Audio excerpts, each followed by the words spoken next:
Banyak orang bilang, kenapa? Aku sejak ikut Yesus kok banyak masalah. Loh, emang Yesus janji nggak ada badai? Ikut Yesus itu nggak ada jaminan, nggak ada ujian, nggak ada badai. Karena dalam Matius 7:24, Yesus bilang gini, setiap orang yang mendengar perkataanku ini dan melakukannya, ia sama dengan orang yang bijaksana yang mendirikan rumahnya di atas batu. Ayat 25, kemudian turunlah hujan dan datanglah banjir, lalu angin melanda rumah itu, tetapi rumah itu tidak rubuh sebab didirikan di atas batu.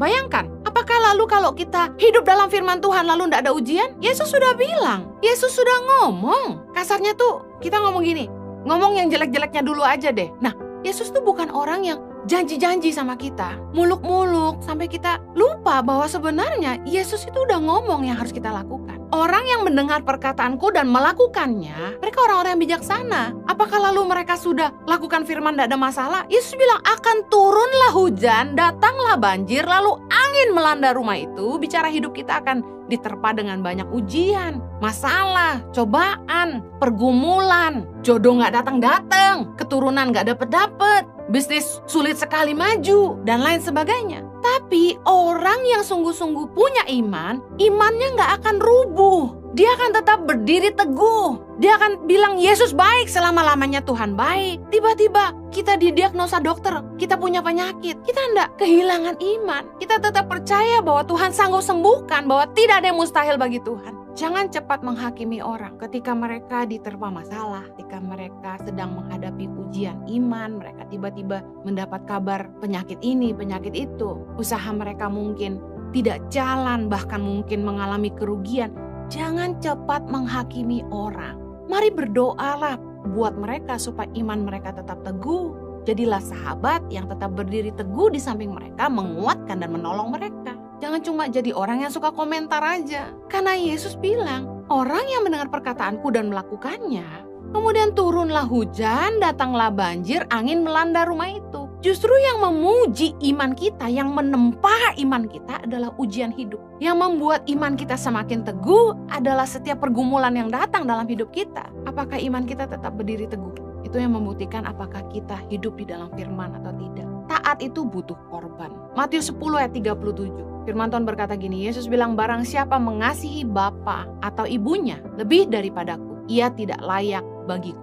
Jadi kita nggak boleh lebih sayang orang tua kita lebih daripada Tuhan. Dan barang siapa mengasihi anaknya laki-laki atau perempuan lebih daripadaku, ia tidak layak bagiku. Itu saya baca ayat ini. Saya belajar bahwa ini adalah harga, korban yang saya harus bayar di dalam mengikuti Yesus. Tapi saya belajar dari ayat ini bahwa saya harus cinta Tuhan lebih daripada orang tua saya, lebih daripada anak-anak saya. Saya harus cinta Tuhan lebih daripada suami saya. Kita harus mau berkorban.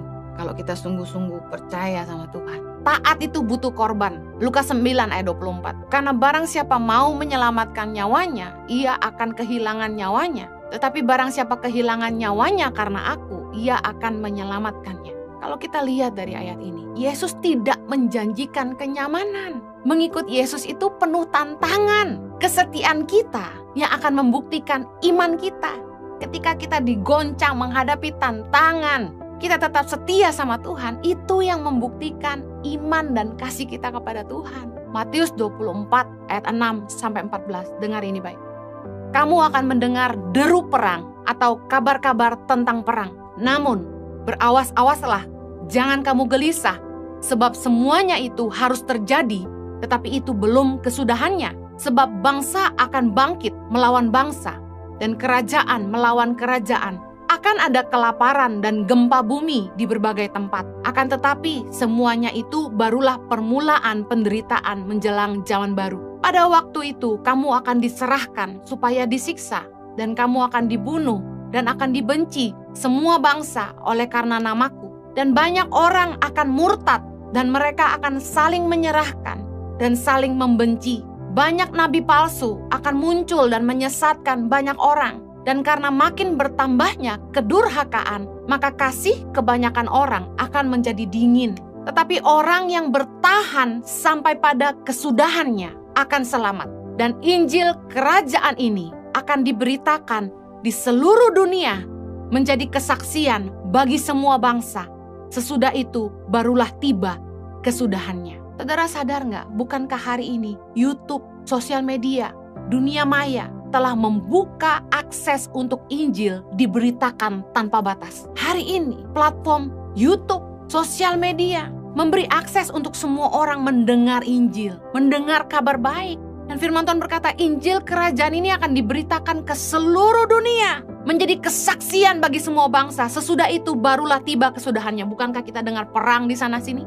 Bukankah kita dengar gempa bumi, banjir, kita dengar di sana sini terjadi kelaparan? Kita harus siap menghadapi akhir zaman.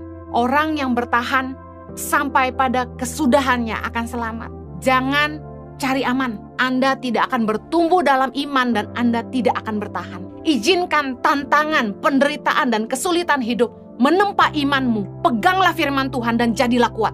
Jangan dinina-bobokkan dengan kenyamanan. Jadilah umat yang dipersiapkan untuk menjadi kuat menghadapi tantangan di akhir zaman. Keep growing, stay strong. Apapun tantangan hidupmu hari ini, apapun pergumulanmu, apapun penyakitmu, apapun penderitaanmu, tetaplah kuat dan bertahan. Pegang teguh kepada firman Tuhan. Tetaplah percaya bahwa Tuhan kita setia. Dia tidak akan pernah meninggalkan kita. Saya berdoa, Anda semua bertumbuh dalam pengenalan dan takut akan Tuhan. Imanmu kuat di dalam Tuhan, berakar di dalam firman Tuhan. Sehingga apapun tantangan yang Anda hadapi dalam hidup Anda tetap percaya bahwa Yesus Kristus adalah Tuhan.